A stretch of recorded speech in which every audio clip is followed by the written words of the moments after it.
السلام عليكم. معكم الدكتور الناجي، وفي الدقائق القليلة التالية سنتحدث عن أمر مهم للغاية لما له من تأثير خطير جدا على صحة الإنسان، وهو الملح. الملح يكون دواء كما أخبر الرسول الكريم في الحديث، بما معناه أن الملح يشفي من 70 داء أهونها الجذام. ويأبى الإنسان بممارساته الخاطئة إلا أن يحول هذا الدواء إلى داء يفتك بصحته وهو لا يعلم.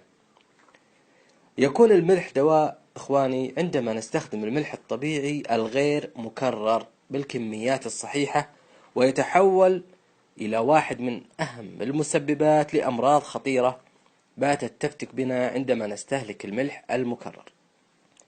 هنا قد يتساءل البعض: وما الفرق؟ لكي تكون الإجابة واضحة يجب معرفة الطريقة التي يتم استخلاص الملح الطبيعي الغير مكرر بها، وطريقة تصنيع تصنيع الملح المكرر.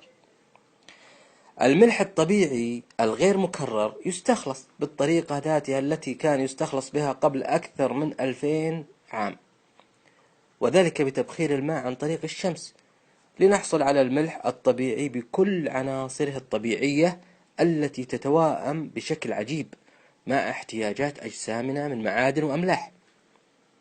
ولكن الأمر مختلف تماما مع الملح المكرر الذي يعالج في المصانع بمواد كيميائية كالكلور وحمض الكبريتيك والصودا الكاوية. الصودا الكاوية أخواني تعمل على إزالة البوتاسيوم من الملح. هذا العنصر يؤدي وظيفة تقلل من تأثير الصوديوم في رفع ضغط الدم. توازن عجيب لا نملك أمامه إلا أن نقول سبحان الله. وبعد استعمال هذه المواد الكيميائية يتم استخدام درجات حرارة عالية جدا وضغط لتبخير الماء نهائيا، وهذا يؤدي بدوره لتغيير التركيبة الجزيئية للملح بحيث تختفي كل العناصر، لينتهي الأمر بعنصرين فقط هما الكلور والصوديوم. هل تنتهي عملية التصنيع هنا؟ لا. المصنعين للملح المكرر يقومون بإضافة مواد تمنع تكتل الملح وتسهل انسيابه من العلب وكأنه سائل. هذه المواد منها سيليكات الألمنيوم. هل نحن بحاجة يا أخواني للتذكير بأن الكثير من الدراسات مؤخرا باتت تشير إلى دور كبير للتسمم بالألمنيوم في الإصابة بالخرف أو ما بات يعرف بالزهايمر؟ تلاحظون في الصورة ما يحدث من ضمور للمخ في المراحل المتقدمة من هذا المرض، وقانا الله وإياكم. الآن قد يتساءل البعض: لما يقوم المصنعون بتكبد هذا العناء ولا يكتفون بتزويدنا بالملح الطبيعي الغير مكرر؟ نجيب فنقول أننا بتنا نلمس بشكل واضح أن المصلحة المادية باتت تطغى على تفكير الكثير من التجار، وليس للاهتمام بصحة البشر مكان في قائمة اهتماماتهم، والاهتمام الأول والأخير هو للمال ثم المال. الملح المكرر من وجهة نظر اقتصادية أسهل في التخزين، حيث يمكن تخزينه بأقل كلفة ولسنوات عديدة دون أن يحدث به أي تغيير.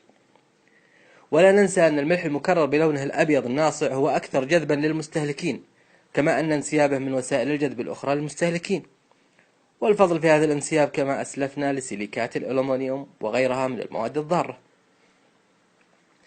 هل تعلم أخي الكريم أختي الكريمة أن الملح الطبيعي الغير مكرر يحتوي على أكثر من 100 عنصر يحتاجها الجسم وتتواءم مع تركيبة جسم الإنسان وتحفظ توازنه الداخلي؟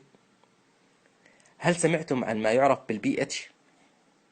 البي اتش عبارة عن مقياس لوغاريتمي لدرجة الحموضة أو القاعدية في المحاليل، ولجسم الإنسان فقيمة البي اتش هي 7.2، ويجب ألا ينحرف بعيدا عن هذه القيمة. الملح المكرر يعمل على خفض هذه القيمة ويزيد درجة الحموضة الداخلية للأنسجة والأعضاء والدم، مما يمهد ويعتبر تربة خصبة للكثير من الأمراض الفتاكة، منها السرطان، التهاب المفاصل، وهشاشة العظام.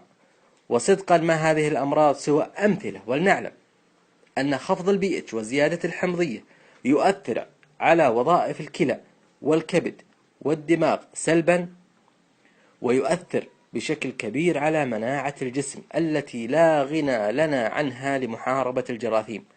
وللقضاء على الخلايا السرطانية التي تتكون في جسم كل واحد منا كل يوم. الملح المكرر يؤدي استهلاكه مع أطعمتنا إلى ارتفاع ضغط الدم، وذلك لانعدام البوتاسيوم فيه كما أسلفنا، والاحتواء على تركيز عالي من الصوديوم يصل إلى 40% من تركيبته. هنا يجب أن نشير أن 90 إلى 95% من حالات ارتفاع الضغط المشخصة تندرج تحت ما يعرف بارتفاع الضغط الأولي، أي مجهول السبب طبيا. وقد قام أحد الزملاء بنصيحة مرضاه المشخصين بالإصابة بارتفاع ضغط الدم باستهلاك الملح الطبيعي الغير مكرر بدلا من الملح المكرر. كانت النتيجة انخفاض ملحوظ في الضغط مع نفس الجرعات من الأدوية ونفس نمط الحياة الذي كانوا يمارسونه، ولم يكن هذا مثارا للتعجب لمعرفتنا بالسبب. الكمية التي ينصح الشخص البالغ السليم باستهلاكها هي قرابة 6 جرامات في اليوم، أي ملعقة شاي واحدة فقط. هذه الكمية طبعا تقل كلما تقدم الإنسان في العمر، ولكن الحاصل أن السواد الأعظم منا يستهلك قرابة 9 جرامات أو يزيد يوميا، زيادة عن حاجة جسمه. وما يزيد الطين بلة أنهم يستهلكون الملح المكرر بدلا من الطبيعي الغير مكرر. نشير إلى أن الكثير من البحار والمحيطات للأسف باتت ملوثة، ولذا فالخيار المتاح أمامنا والأفضل للحصول على الملح الطبيعي الغير مكرر هو الملح الصخري. ختاما، ننصح كل من استمع إلينا بالتحول لاستهلاك الملح الطبيعي الغير مكرر، وندعو الله أن يمد في أعماركم على طاعته ويلبسكم ثوب الصحة. ونؤكد مجددا بأن منبر هذه القناة متاح لكل من لديه مساهمة بخصوص أي منتج أو خدمة، سواء بالنقد أو الإشادة، أن يتفضل مشكورا بإرسال ما لديه على البريد الإلكتروني الموضح. والسلام عليكم.